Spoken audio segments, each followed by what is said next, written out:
Hey, so I'm going to show you how to connect your Claude agent to the MCP for NetNet.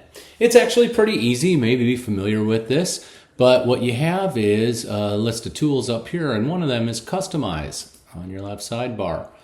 Now, this is from the desktop app that you have to have open and installed on your computer.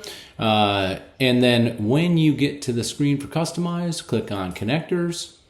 Now you have a list of connectors that you may have already.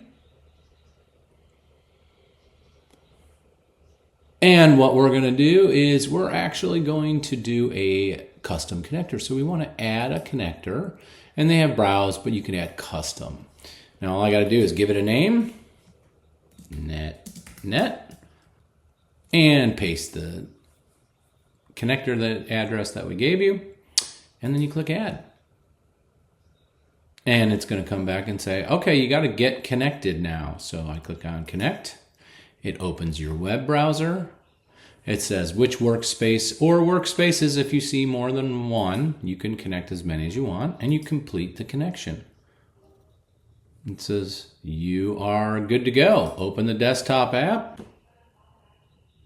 And now the final piece is first click on the NetNet, and you will see a multitude of things that you can do.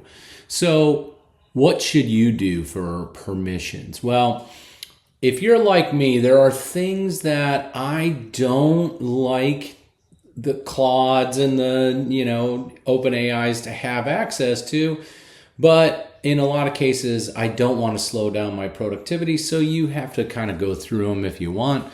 But generally what I do is I do always allow, except for on the bulk deletes and deletes in general. So I would go through and I would say, I don't want it to delete a person, and I don't want it to delete a company, right? That kind of thing, without asking me for permission.